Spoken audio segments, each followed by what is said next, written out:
It's astounding how my hair can look wonderful, but then the second I get on camera, it looks like a rat's nest. Good morning, Earthlings. Good morning, everyone. Aaron here, aka AJ, aka Papa. It is January 8th, 2020, and February 8th. Oh my lord. Good morning, everyone. Aaron here, aka AJ, aka Papa. It is February 8th, 2020, and I am back with another vlog to feast your eyes and ears indubitably upon my sweet little morsels of sunshine. My only sunshine, you make me happy when skies are gray. How is everyone doing today? I'm doing great.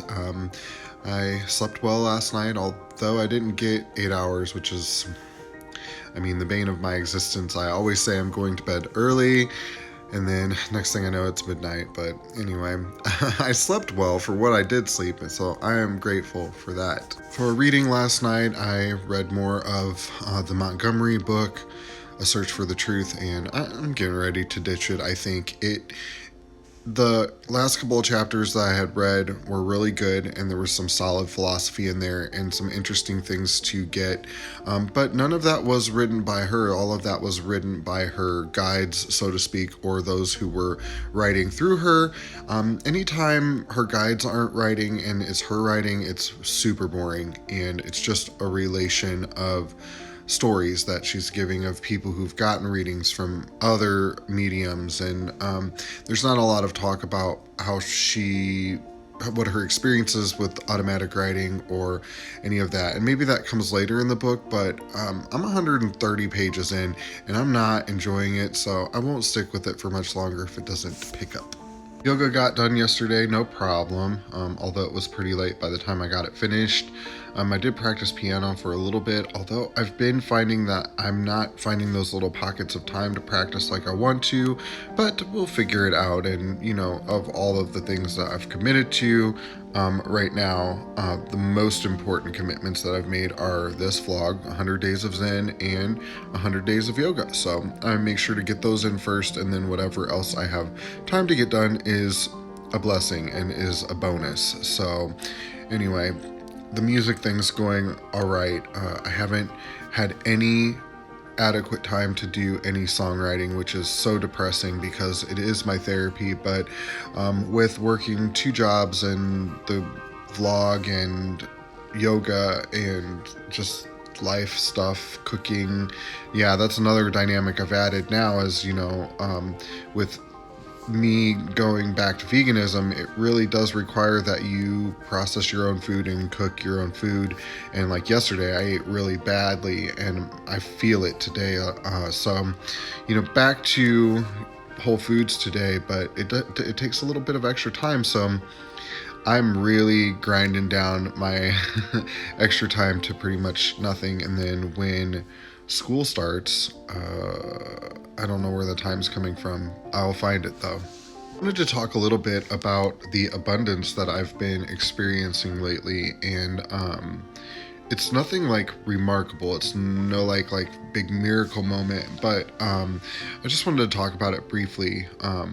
Now, when I first started 100 Days of Zen, we were in a perfectly fine financial situation, but we definitely were coming across periods of time where we were like strapped, not having an excess of money, and certainly had to really think hard about everything that we spent.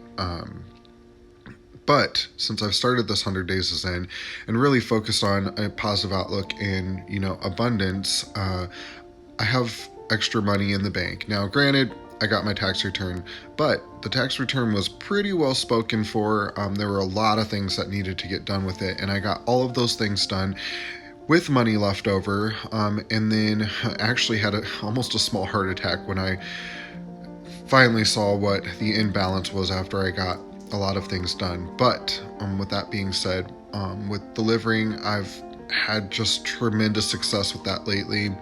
It seemed for a while there I was only making minimal amounts of money delivering, but lately it's just been really, really good. Every time I clock on, I make a decent amount of money. Now, there's a couple of days that I've been in question, but for the most part, I make really tremendous money. And we're getting ready to go on a trip, and that trip is going to be funded, and we're going to not have to worry about it. And all of that has to do with the fact that I just have been really abundance focused and not concerned with money.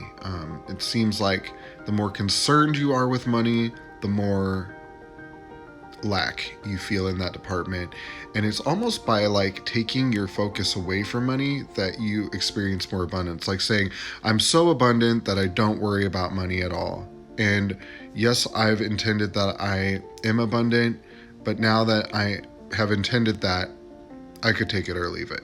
And then that kind of indifference, for some reason, the detachment from the outcome brings it more swiftly. It's interesting how that happens, but I've been experiencing marked abundance. It really is a huge blessing, and I'm so grateful for it. All right, I've babbled enough. Let's go on ahead and get to Zen Quote of the Day, shall we?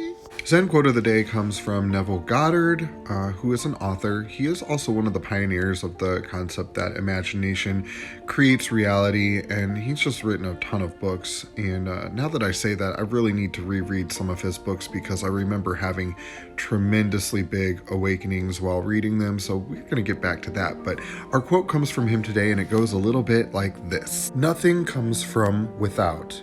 All things come from within, the subconscious. Since I babbled quite a bit earlier on in the video, I picked one that was pretty simplistic so that we can just drive it home quickly and keep the video to a reasonable length. If nothing comes from without, but rather from within, from our subconscious mind, then it stands to reason there's a slight disconnect between our conscious thought and the things that actually get manifest in our life. It's not uncommon for people to start this kind of awakening process or the laws of attraction practice and early on get very frustrated because they are consciously monitoring their thoughts, but what's manifesting around them is the same old, or in fact, sometimes it might even be just full on negative things or the opposite of what they are trying to attract. This happens because the subconscious mind is a creature of habit. It really enjoys things the way they are, and so whenever we start to introduce new ideology or a new thought process, it kicks back and starts to fight back because it doesn't like change. It's not uncommon in the beginning for a person to encounter small accidents like a fender bender or,